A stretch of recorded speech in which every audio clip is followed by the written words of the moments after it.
భూపాలపల్లి జిల్లా రేగొండ మండలంలో రోడ్డు ప్రమాదం జరిగింది. బాగిర్తిపేట కొత్తపల్లి గ్రామాల్లోని ప్రధాన రహదారిపై ఆర్టీసీ బస్సు డీసీఎం వ్యాన్ ఢీకొన్నాయి. ఈ ప్రమాదంలో వ్యాన్ డ్రైవర్ అక్కడికక్కడే మృతి చెందాడు. ప్రమాదంలో తీవ్రంగా గాయపడ్డ బస్సు డ్రైవర్ ని ఆసుపత్రికి తరలించారు. కాగా ప్రమాద సమయంలో బస్సులో ఉన్న 25 మంది ఉన్నారు. అయితే అందులో 10 మంది ప్రయాణికులకు స్వల్ప గాయాలయ్యాయి.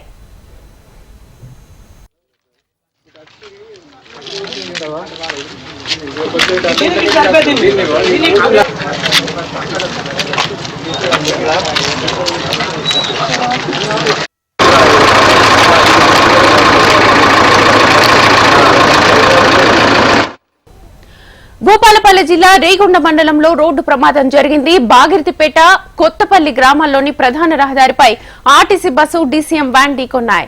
ఈ ప్రమాదంలో వ్యాన్ డ్రైవర్ అక్కడికక్కడే మృతి చెందాడు. ప్రమాదంలో తీవ్రంగా గాయపడ్డ బస్సు డ్రైవర్ ని ఆసుపత్రికి తరలించారు. కాగా ప్రమాద సమయంలో బస్సులో 25 మంది ఉన్నారు. అందులో 10 మంది ప్రయాణికులకు స్వల్ప గాయాలయ్యాయి. ఫుల్ డీటెయిల్స్ మా ప్రతినిధి రంగనాథ్ ఫోన్ లైన్ ద్వారా అందిస్తారు. రంగనాథ్, ప్రమాదానికి గల కారణాలేంటి? జయశంకర్ భూపాలపల్లి జిల్లాలో రోడ్డు ప్రమాదం చోటు చేసుకుంది.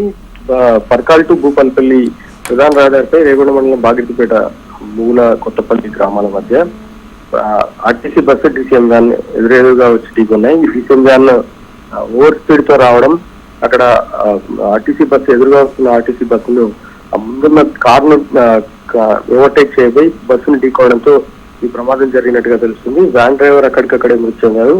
108 ద్వారా బస్సు డ్రైవర్ ని తీసుకెళ్తున్న క్రమంలో కూడా డ్రైవర్ మృతి చెందినట్టుగా మనకు సమాచారం ఉంటుంది. ఆ డ్రైవర్ తీవ్ర గాయాల పాలైన క్రమంలోనే అతన్ని 108 ద్వారా వరంగల్ ఆసుపత్రికి తరలిస్తున్న క్రమంలోనే అతను మృతి చెందినట్టుగా సమాచారం ఉంటుంది. మొత్తం ప్రమాద సమయంలో బస్సులో 25 మంది ప్రయాణికులు ఉన్నారు. వీళ్ళలో 10 మందికి స్వల్ప గాయాలయ్యాయి. వీళ్ళను పరకాల ఏరియా హాస్పిటల్కి తరలించి ప్రస్తుతం ప్రాథమిక చికిత్స అందిస్తున్నారు. ప్రధానంగా ఈ ప్రమాదానికి డీసీఎం వ్యాన్ డ్రైవర్ ఓవర్ స్పీడే కారణం అంటూ కూడా తెలుస్తుంది. ముందుగా వస్తున్న కారును ఓవర్టేక్ చేయబోయి ఎదురుగా వస్తున్న బస్సును ఢీకోవడంతో ఈ ప్రమాదం జరిగినట్టుగా కూడా పోలీసులు నిర్ధారించారు. ప్రస్తుతం ఈ ప్రమాదంలో 2 మృతి చెందినట్టు తెలుసు. వ్యాన్ డ్రైవర్ అక్కడికక్కడే మృతి చెందితే బస్ డ్రైవర్ ని హాస్పిటల్ తీసుకెళ్తున్న క్రమంలోనే అక్కడ అతను మృతి చెందినట్టు కూడా మనకు సమాచారం ఉంది. మిగిలిన గాయపడ్డ వాళ్ళ పరిస్థితి ఏంటి? ప్రస్తుతం ఈ ప్రమాదంలో 10 మందికి స్వల్పంగా గాయాలయ్యాయి. ప్రస్తుతం బస్సులో ఉన్న 25 మంది ప్రయాణికుల్లో 10 మంది గాయాలయ్యాయి. ముందు సీట్లలో ఉన్న వారికి గాయాలైనట్టుగా కూడా తెలుస్తుంది. వీళ్ళందరినీ కూడా పరకాల ఏరియా ఆసుపత్రికి తరలించి ప్రాథమికంగా చికిత్స చేశారు.